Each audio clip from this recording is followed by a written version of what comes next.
ہم خون کی قسطیں تو کئی دے چکے لیکن ہم خون کی قسطیں تو کئی دے چکے لیکن اے خاک وطن قرض ادا کیوں نہیں ہوتا؟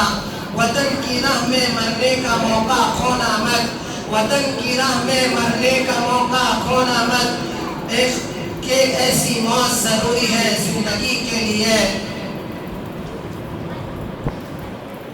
اے خاک وطن تجھ سے میں شرمندہ بہت ہوں، اے خاک وطن تجھ سے میں شرمندہ بہت ہوں، مہنگائی کے موسم میں یہ تہوار پڑا ہے، لہو وطن کے شہیدوں کا رنگ لایا ہے، لہو وطن کے شہیدوں کا رنگ لایا ہے، اچھل رہا ہے زمانے میں نام آزادی، وطن کے جانثار ہے وطن کے کام آئیں گے، وطن کے جانثار ہے وطن کے کام آئیں گے،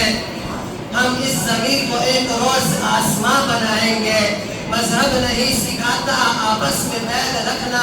مذہب نہیں سکھاتا آپس میں بیل رکھنا،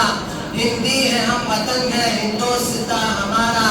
وطن کی خاک ذرہ ایڑیا رگڑنے دے، وطن کی خاک ذرہ ایڑیا رگڑنے دے، مجھے یقین ہے پانی یہیں سے نکلے گا، وطن کی پاسبانی جان و ایمان سے بھی افضل ہے، وطن کی پاسبانی جان و ایمان سے بھی افضل ہے، میں اپنے ملک کی خاطر کفن بھی ساتھ رکھتا ہوں، خون شہیدان وطن کا رنگ لا کر ہی رہا،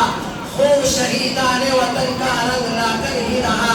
آج یہ جنت نشاں ہندوستان آزاد ہے۔ اب میں بلا کسی تاخیر کے ہمارے آئے ہوئے خصوصی محترم مولانا نور صاحب کو میں کچھ بات اور 5 منٹ موقع دیتا ہوں کہ وہ آپ حضرات کے سامنے آزادی ہند کے اوپر کچھ بات رکھیں۔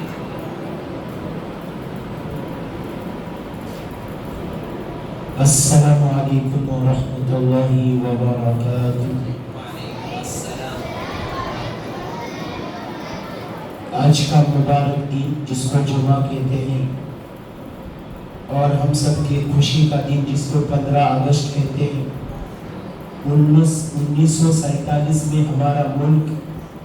انگریزوں کی غلامی سے آزاد ہو گیا۔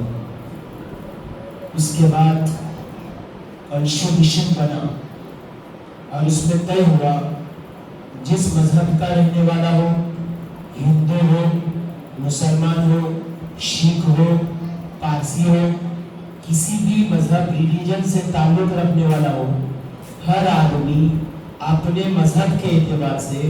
आज़ादी के साथ अपने मजहब पर अमल कर सकता है। अल्हम्दुलिल्लाह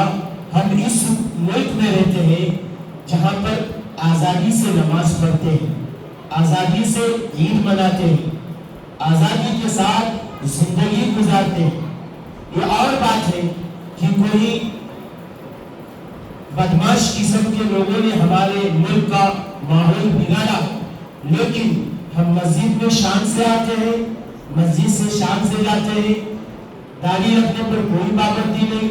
सुन्नत लिबास पर अपनाने पर कोई पाबंदी नहीं, सुन्नत लिबास अपनाने पर कोई पाबंदी नहीं, हमारे मजहब के जितने त्योहार हैं उस पर अमल करने पर कोई पाबंदी नहीं। इसकी वजह यह है कि हमारी शहीदों की कुर्बानी। मेरे दोस्तों, मेरे बुजुर्गों, जैसा हम ईद की खुशियां मनाते हैं, बकरा ईद की खुशियां मनाते हैं, हम एक हिंदुस्तानी होने की वजह से,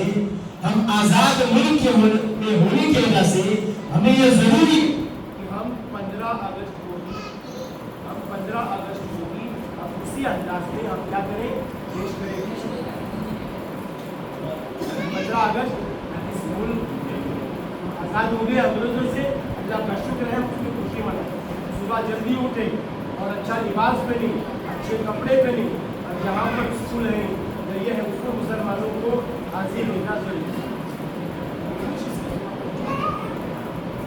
तो किसी ने खूब कहा था, किसी शायर ने कहा, जो पानी से नहाते हैं वो सिर्फ कपड़े बदलते हैं, जो पसीने से नहाते हैं वो तकदीर बदलते हैं। खुदा की कसम, जो खून से नहाते हैं वो तारीख बदलते हैं। हिंदुस्तान की तारीख है कि मुसलमानों ने आज़ादी के लिए सबसे बढ़ चढ़कर जो काम किया, अपनी जानों को लगा दिया, अपने मालों को लगा दिया और अपने सारे जज्बात को लगा दिया, और सब कुछ जो है अपनी कौम को और अपनी मुल्क को आज़ाद करने के लिए सब कुछ लगा। आज तारीख उठाकर देखिए, आप जब इंडिया गेट पर दिल्ली में जाओ, इंडिया गेट पर जितने भी शहीदों की और शहीदों की लिस्ट लगी हुई है, बाकायदा नाम लिखा हुआ है, सबसे ज्यादा 70% जो मुसलमानों ने सबसे ज्यादा वो अपनी जान